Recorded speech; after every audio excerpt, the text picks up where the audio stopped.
Malam itu, istana terasa lebih sunyi dari biasanya. Hujan tipis membasahi halaman, sementara di dalam ruang kerja Presiden Prabowo Subianto hanya terdengar suara pendingin udara dan detik jam dinding yang berjalan pelan, seolah menghitung waktu menuju sebuah pengakuan besar.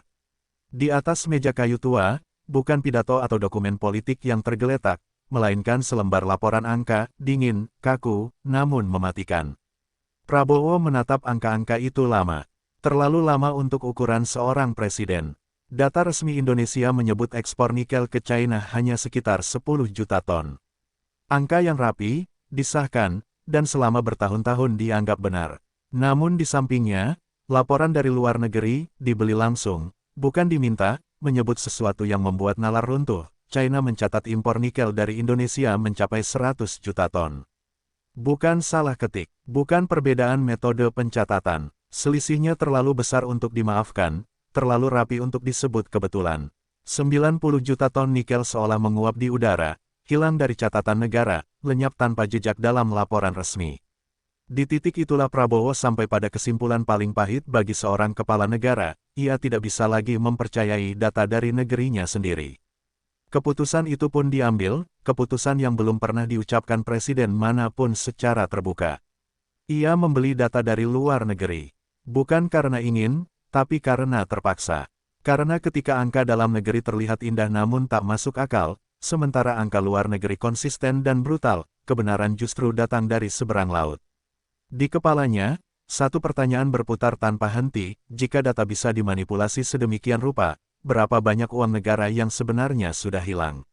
Berapa banyak pajak yang tak pernah masuk? Berapa banyak kekayaan alam yang dijual murah di atas kertas, tapi mahal di pasar dunia? Malam itu, nikel bukan lagi sekadar komoditas, ia berubah menjadi simbol pengkhianatan. Prabowo tahu, ini bukan sekadar masalah statistik. Ini bukan kesalahan teknis atau kelalaian birokrasi. Ini adalah pintu gerbang menuju sesuatu yang jauh lebih gelap, praktik sistematis yang berjalan puluhan tahun, dilindungi aturan, disamarkan legalitas, dan dinikmati segelintir orang. Negara dirampok bukan dengan senjata, tapi dengan invoice dan tanda tangan. Dan saat presiden akhirnya bersandar di kursinya, satu kalimat terlintas jelas di benaknya, jika data saja harus dibeli dari luar negeri untuk menemukan kebenaran, maka yang sedang dihadapi Indonesia bukan krisis ekonomi biasa, melainkan skandal terbesar dalam sejarah Republik yang baru saja terbangun dari tidur panjangnya. Pagi berikutnya, kabar tentang perbedaan data itu mulai berdesis pelan di lingkaran terbatas kekuasaan. Belum menjadi berita, belum menjadi pernyataan resmi, hanya bisik-bisik di antara pejabat yang paham membaca angka.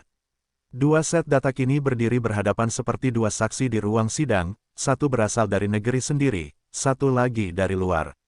Dan hanya satu yang berkata jujur. Di atas meja rapat, grafik-grafik ditampilkan ulang. Garis merah milik Indonesia bergerak landai, nyaris jinak. Sementara garis biru milik China melonjak tajam, konsisten, dan brutal. Tahun demi tahun, selisih itu tidak pernah menutup, justru melebar. 10 juta ton versus 100 juta ton. Angka itu berteriak, meski selama ini tak pernah didengar. Beberapa pejabat mencoba menenangkan suasana. Ada yang menyebut perbedaan metode pencatatan, ada yang berlindung di balik istilah, reekspor, dan data sementara. Namun setiap dalih runtuh ketika satu fakta sederhana diulang, China mencatat apa yang benar-benar masuk ke pelabuhannya. Tidak lebih, tidak kurang. Dan angka itu terlalu besar untuk dimanipulasi dari luar. Di titik itu, kecurigaan berubah menjadi keyakinan yang mengerikan. Jika China mencatat 100 juta ton masuk dari Indonesia, maka 100 juta ton itu pasti keluar dari tanah Indonesia. Pertanyaannya bukan lagi, benar atau salah, melainkan, siapa yang menghapusnya dari laporan negara. Dan lebih jauh lagi, untuk kepentingan siapa. Bayangan tentang uang mulai muncul. Bukan jutaan, bukan miliaran, tapi triliunan. Setiap ton nikel yang nilainya dikecilkan di atas kertas berarti pajak yang tak dibayar, royalti yang dipangkas, dan selisih harga yang mengalir ke rekening lain. Negara hanya melihat remah-remah, sementara meja pesta berlangsung di tempat lain. Ruang rapat mendadak terasa pengap. Tidak ada yang berani bicara lantang. Karena semakin jelas satu hal, ini bukan kerja satu atau dua perusahaan nakal. Ini adalah pola, sistem, jaringan, Sesuatu yang tidak mungkin bertahan puluhan tahun tanpa perlindungan dari dalam. Dan di akhir rapat itu, satu kesadaran pahit menggantung di udara, dua angka yang selama ini dianggap sekadar statistik ternyata adalah satu kebohongan besar. Kebohongan yang menjadi fondasi perampokan negara. Babak berikutnya tak terhindarkan, karena setelah dua angka bertabrakan, kebenaran mulai menuntut korban. Tekanan mulai terasa bahkan sebelum kata "skandal" diucapkan ke publik. Telepon-telepon berdenting di luar jam kerja, pesan singkat datang tanpa nama, dan beberapa wajah lama di birokrasi tiba-tiba menghilang dari radar. Seolah ada insting kolektif yang bekerja, sesuatu yang besar sedang bergerak, dan siapapun yang terlibat harus bersiap berlindung. Di saat yang sama, satu istilah mulai beredar pelan namun mematikan, under-invoicing. Bukan kata baru bagi para pemain lama, tapi selama ini ia hidup di lorong gelap ekonomi, tak pernah benar-benar disentuh cahaya. Modusnya sederhana dan kejam, harga ekspor dilaporkan jauh di bawah nilai sebenarnya. Di atas kertas, semuanya tampak bersih. Di baliknya, selisih harga menguap ke luar negeri. Para analis menghitung cepat, setiap dolar yang dikecilkan nilainya berarti pajak yang tidak pernah masuk kas negara. Royalti minerba yang menyusut, devisa yang bocor. Jika selisihnya puluhan juta ton nikel, maka kebocoran itu bukan lagi kebocoran, ia adalah lubang raksasa yang menelan masa depan. Beberapa pejabat mulai gelisah. Mereka sadar, praktik ini tidak mungkin berdiri sendiri. Ada dokumen yang disetujui, laporan yang dilegalkan, sistem yang memilih diam. Selama bertahun-tahun, semuanya berjalan rapi, nyaris sempurna, karena disamarkan sebagai aktivitas ekspor normal. Tidak ada sirene, tidak ada kejar-kejaran hukum. Di luar sana, rakyat hanya melihat angka pertumbuhan dan narasi hilirisasi. Tidak ada yang tahu bahwa di balik grafik optimistis itu, nilai sebenarnya sudah lama dipreteli. Indonesia mengekspor mahal, tapi melaporkan murah. China membeli murah di kertas, tapi mahal di pasar. Selisihnya tidak pernah pulang. Prabowo membaca laporan demi laporan dengan rahang mengeras. Setiap halaman seperti menamparkan wajah negara. Ia mulai menyadari, ini bukan sekadar soal nikel. Jika under-invoicing terjadi di satu komoditas, besar kemungkinan ia menjalar ke sektor lain, batu bara, sawit, timah. Sebuah pola nasional perampokan yang terselubung. Malam itu, satu keputusan diam-diam mulai dibentuk. Jika skema ini benar, maka negara tidak sedang menghadapi pelanggaran administratif. Negara sedang menghadapi musuh dari dalam, mereka yang tahu aturan, memanfaatkan celah, dan menguras kekayaan Republik sambil tersenyum di balik legalitas. Dan di titik inilah cerita berubah arah.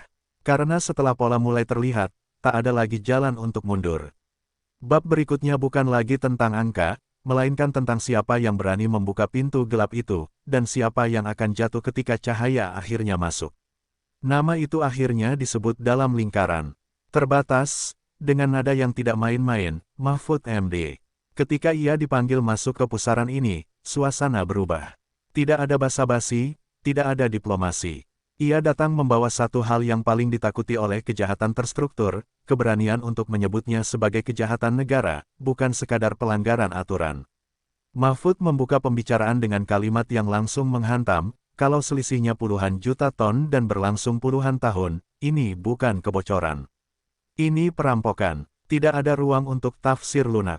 Ia tahu betul bagaimana kejahatan ekonomi bekerja, bersembunyi di balik regulasi, hidup dari pembiaran, dan tumbuh subur karena takut dibongkar. Ia menjelaskan satu demi satu, pelan tapi mematikan. Under-invoicing bukan sekadar trik dagang, melainkan strategi sistemik. Harga diperkecil di dokumen ekspor, sementara pembayaran sebenarnya diselesaikan di luar negeri. Semua tampak sah, semua tercatat, tapi kebenaran dikubur rapi. Negara kehilangan haknya, dan hukum dipaksa pura-pura buta. Di ruangan itu, beberapa orang mulai menunduk. Mereka paham implikasinya. Jika ini dibuka, bukan hanya perusahaan yang terseret, tapi juga pejabat yang menandatangani, pengawas yang membiarkan, dan sistem yang sengaja tidak diperbaiki. Ini bukan perkara individu, ini rantai panjang yang bisa merobohkan banyak kursi. Mahfud lalu mengajukan satu kalimat yang membuat suasana membeku. Tidak mungkin praktik ini bertahan 20 tahun tanpa perlindungan. Kalimat itu menggantung di udara, berat, menuduh tanpa menyebut nama. Semua orang tahu, dalam kejahatan seperti ini, diam adalah bentuk keterlibatan paling aman. Prabowo mendengarkan tanpa menyela. Wajahnya datar, tapi matanya tajam. Ia sadar, titik ini adalah garis pemisah. Jika dilanjutkan, badai politik tak terelakkan. Jika dihentikan, negara akan mengubur kebenaran selamanya. Dan bagi seorang presiden, memilih diam berarti ikut menanggung dosa sejarah. Ketika rapat berakhir, Mahfud berdiri dan berkata lirih namun tegas, begitu ini dibuka, tidak ada jalan setengah. Entah kita bongkar sampai ke akar, atau kita semua akan diseret oleh kebohongan yang sama. Pintu ruangan tertutup perlahan, meninggalkan satu kesadaran yang menyesakkan, bahwa sejak detik itu, Republik telah resmi masuk ke wilayah paling berbahaya, wilayah kebenaran yang terlalu mahal untuk dihindari. Nama berikutnya yang masuk ke lingkaran inti bukan politisi, bukan aparat, melainkan seorang teknokrat yang hidup di dunia angka, Purbaya Yudisadewa. Ketika ia membuka laptopnya, ruangan seakan berubah menjadi ruang autopsi ekonomi. Tidak ada retorika, hanya data mentah, grafik dingin, dan hitungan yang perlahan menunjukkan seberapa parah luka negara ini.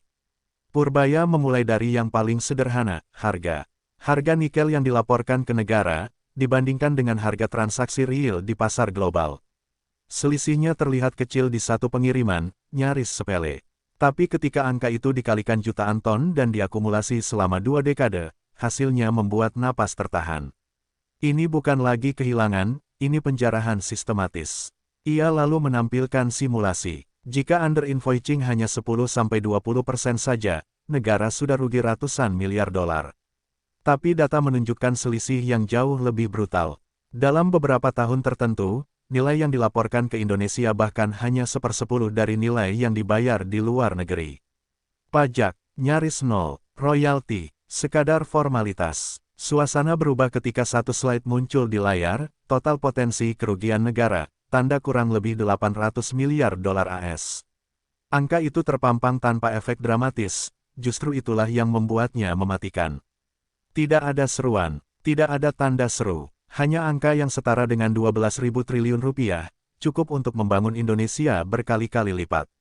Beberapa orang refleks menyandarkan tubuh ke kursi. Angka itu terlalu besar untuk dicerna, terlalu kejam untuk disangkal. Itu bukan sekadar uang yang hilang, tapi rumah sakit yang tak pernah berdiri, sekolah yang tak pernah dibangun, desa yang tetap miskin meski tanahnya digali tanpa ampun. Purbaya menutup pemaparannya dengan satu kalimat yang menusuk, ini bukan soal masa lalu. Ini masih berjalan. Kalimat itu seperti palu terakhir. Artinya, kebocoran ini belum berhenti. Artinya, setiap hari negara masih terus dirugikan, bahkan saat rapat ini berlangsung. Prabowo menatap layar yang kini gelap. Di benaknya, skandal ini telah berubah wujud, dari kecurigaan menjadi kepastian, dari isu menjadi darurat nasional. Ia tahu, begitu angka ini keluar ke publik, akan ada kepanikan, perlawanan, bahkan upaya menjatuhkan. Dan di tengah keheningan itu, satu kesadaran mengunci semuanya, negara tidak sedang mencari pelaku kecil. Negara sedang berhadapan dengan arsitek perampokan. Bab berikutnya bukan lagi tentang menghitung kerugian, melainkan tentang siapa yang akan pertama kali dipanggil, dan siapa yang akan berusaha kabur sebelum terlambat. Gelombang berikutnya datang dari arah yang tak kalah berbahaya, perlawanan senyap. Sejak angka 12.000 triliun rupiah itu dibicarakan di ruang tertutup, mesin lama mulai bergerak. Isu-isu pengalih dilempar ke publik, narasi dipelintir, dan diskusi sengaja dipersempit seolah ini hanya soal perbedaan data teknis. Padahal di balik layar, kepanikan sedang menyapu mereka yang merasa namanya terlalu dekat dengan laporan-laporan lama. Safri Samsudin muncul di fase ini, tenang, nyaris dingin. Ia tidak bicara tentang emosi, ia bicara tentang alur uang. Dengan peta transaksi lintas negara, ia menunjukkan bagaimana selisih harga itu tidak pernah hilang, hanya berpindah alamat. Dari pelabuhan ke rekening luar negeri, dari perusahaan cangkang ke surga pajak. Uang negara berjalan rapi, tanpa pernah menyentuh kas Republik. Satu demi satu titik di peta saling terhubung. Negara tujuan berulang, bank perantara berulang, bahkan pola perusahaan asing yang kemudian kembali menanamkan modal ke Indonesia pun berulang. Safri menyebutnya tanpa ragu, ini bukan kebocoran acak, ini jalur tetap. Jalur yang dijaga agar tidak pernah tersorot audit serius. Di ruangan itu, ketegangan berubah bentuk. Bukan lagi keterkejutan, melainkan ketakutan akan dampak. Jika jalur ini dibongkar, pasar bisa terguncang, elit bisa tumbang, dan kepercayaan pada sistem lama bisa runtuh seketika. Tapi justru disitulah bahayanya, membiarkannya berarti mengakui bahwa negara memilih stabilitas palsu di atas kebenaran. Prabowo menyadari satu hal krusial, musuh terbesar bukan mereka yang mencuri, melainkan mereka yang ingin kasus ini berhenti di tengah jalan.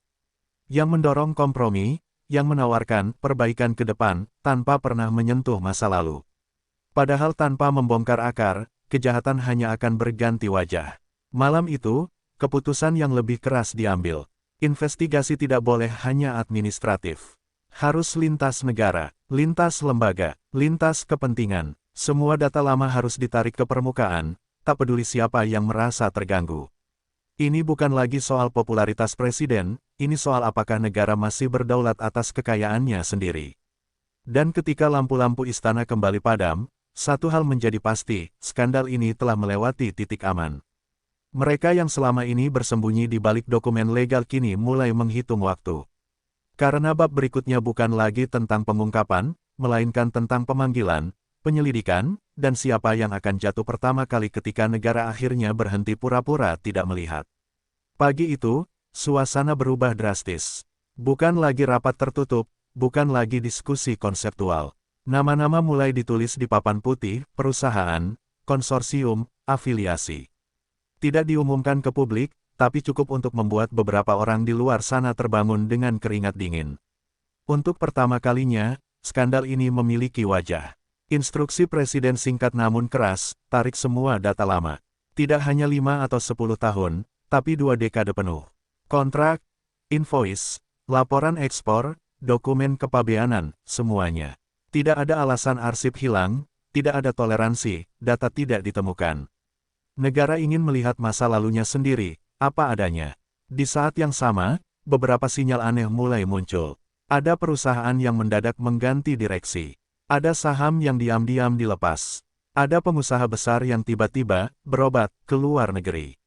Gerakan-gerakan kecil ini justru menjadi penanda paling jujur bahwa ketakutan telah menyebar ke tempat yang tepat. Mahfud kembali mengingatkan, fase ini adalah fase paling berbahaya. Bukan karena kurang bukti, tapi karena terlalu banyak bukti. Di titik seperti ini, tekanan politik biasanya datang bertubi-tubi, lewat jalur hukum, opini publik, bahkan isu keamanan nasional. Semua bisa dipakai untuk memperlambat atau membelokkan arah. Purbaya memperingatkan risiko lain, pasar. Jika ini bocor setengah-setengah, kepercayaan bisa runtuh tanpa ada kejelasan. Maka pilihan hanya 2, diam total, atau buka sekalian dengan kerangka yang jelas. Setengah kebenaran justru lebih mematikan daripada kebohongan penuh. Safri menambahkan satu fakta pahit, sebagian uang itu masih bisa ditelusuri. Tidak semuanya menguap, ada yang membeku di luar negeri, ada yang diputar lewat investasi, ada yang kembali ke Indonesia dengan wajah modal asing. Artinya, skandal ini bukan hanya tentang menghukum, tapi juga tentang merebut kembali. Di ujung hari, Prabowo berdiri menatap jendela istana. Jakarta tetap ramai, seolah tak terjadi apa-apa. Tapi ia tahu, di balik hiruk-pikuk itu, fondasi lama sedang retak. Dan ketika fondasi retak, akan ada yang runtuh, entah sistem yang korup, atau keberanian negara itu sendiri. Bab berikutnya pun menunggu dengan napas berat, saat data mulai berubah menjadi panggilan resmi, dan kebenaran tak lagi bisa disimpan di ruang rapat. Karena begitu negara memanggil, tidak semua orang akan datang, dan yang tidak datang, biasanya punya alasan paling berbahaya. Hari yang ditunggu sekaligus ditakuti itu akhirnya tiba. Undangan resmi mulai dikirim, bukan dalam bentuk pengumuman publik, melainkan surat bersampul rapi yang bahasanya dingin dan formal. Isinya singkat, tapi maknanya menghantam, permintaan klarifikasi. Bagi mereka yang paham, itu bukan sekadar klarifikasi. Itu adalah pintu awal menuju pengadilan sejarah. Beberapa nama besar merespons cepat, mencoba tampil kooperatif. Senyum dipoles, pernyataan disiapkan, pengacara mahal mulai mondar-mandir. Tapi ada juga yang memilih diam. Tidak hadir, tidak menjawab. Mereka berharap waktu bisa menenggelamkan isu ini seperti yang sudah-sudah. Padahal kali ini, waktu justru menjadi musuh.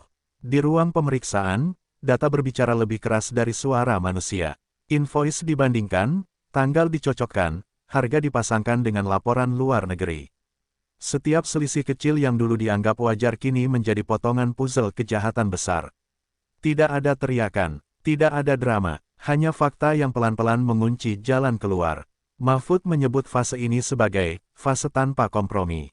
Tidak ada lagi ruang negosiasi moral. Jika bukti cocok, maka hukum harus berjalan. Jika sistem rusak, maka sistem harus dipreteli. Ia tahu, begitu satu simpul terbuka, simpul lain akan ikut tertarik. Dan itu berarti, akan ada nama yang tak pernah dibayangkan publik sebelumnya. Di luar gedung, desas-desus mulai bocor.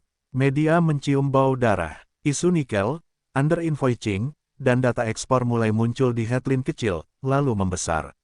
Publik mulai bertanya-tanya, bagaimana mungkin negeri sekaya ini selalu kekurangan dana? Pertanyaan itu seperti api kecil yang siap membakar narasi lama. Purbaya kembali menegaskan pada Presiden, setiap hari yang berlalu tanpa tindakan berarti kerugian baru. Bukan hanya uang, tapi kepercayaan. Negara tidak boleh ragu di titik ini. Setengah langkah akan dibaca sebagai kelemahan, dan kelemahan adalah undangan bagi perlawanan. Prabowo mengangguk pelan. Ia tahu, badai sebenarnya baru dimulai. Apa yang terjadi hari ini hanyalah pembuka. Karena ketika nama-nama besar mulai dipanggil, yang dipertaruhkan bukan lagi karir individu, melainkan stabilitas kekuasaan yang selama ini berdiri di atas kebohongan rapi. Dan di penghujung hari itu, satu kalimat tertulis besar di papan strategi, tidak semua yang dipanggil akan hadir. Tapi yang mangkir, akan menjadi prioritas. Bab berikutnya akan lebih keras, lebih berisik, dan lebih berbahaya, karena ketika negara mulai mengejar, tidak semua orang memilih lari, sebagian justru memilih melawan. Perlawanan itu akhirnya muncul ke permukaan, tak lagi senyap. Narasi tandingan dilepas ke ruang publik, ada yang menyebut ini, kriminalisasi dunia usaha, ada yang menuding, perang data yang menyesatkan, bahkan ada yang berani mengatakan negara sedang membesar-besarkan angka untuk menutupi kegagalan lain. Suara-suara itu serempak, rapi, dan terlalu terkoordinasi untuk disebut kebetulan. Tekanan politik pun meningkat. Beberapa jalur lama diaktifkan kembali, lobby, tekanan opini, hingga upaya memperlambat proses hukum lewat prosedur administratif. Di balik layar, ada tawaran kompromi, perbaikan ke depan, tanpa menyentuh masa lalu. Seolah 12.000 triliun rupiah yang hilang cukup ditebus dengan janji manis dan seminar reformasi. Mahfud membaca semua itu sebagai tanda paling jelas bahwa sasaran sudah tepat. Kalau mereka berteriak, berarti kita menginjak ekornya, katanya dingin.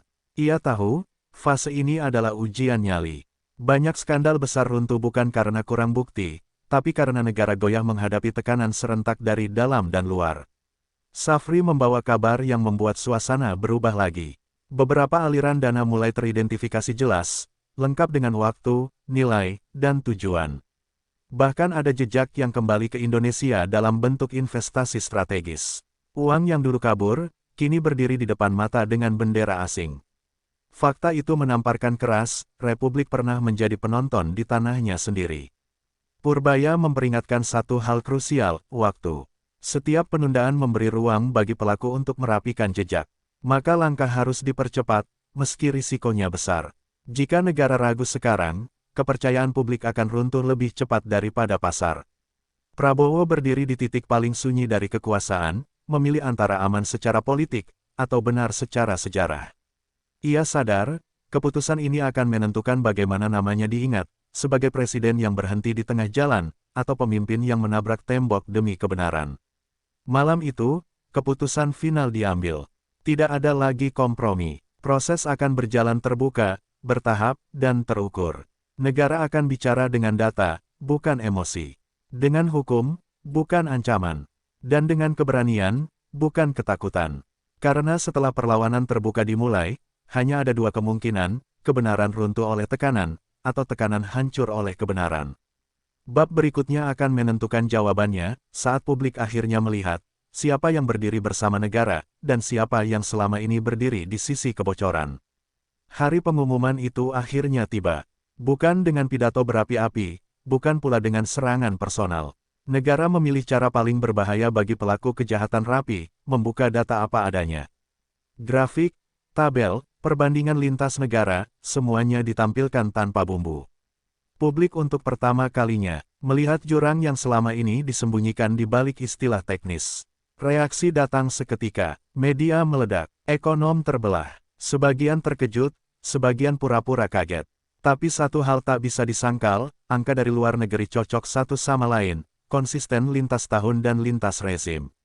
Kebohongan yang dulu terasa abstrak ini menjelma bukti visual, terang, telanjang, dan tak terbantahkan.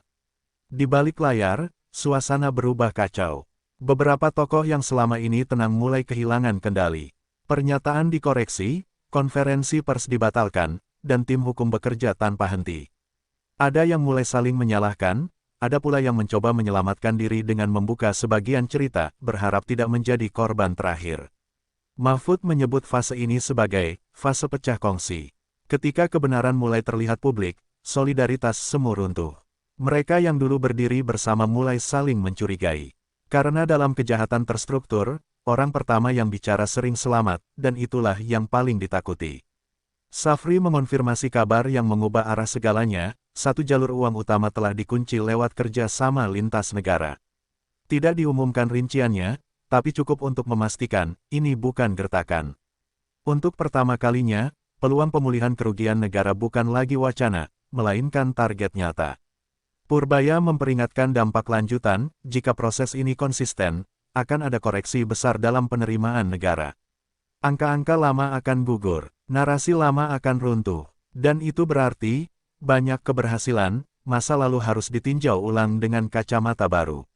Prabowo menutup hari itu dengan satu pernyataan internal yang sederhana namun menentukan, kita tidak mengejar sensasi.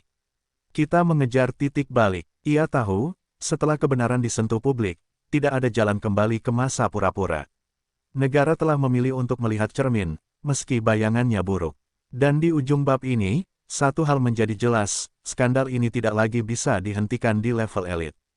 Ia telah turun ke ruang publik, menjadi milik rakyat. Bab terakhir tinggal menunggu waktu, saat pertanyaannya bukan lagi apakah ini benar, melainkan siapa yang akhirnya harus bertanggung jawab ketika kebohongan 20 tahun runtuh dalam satu tarikan napas sejarah.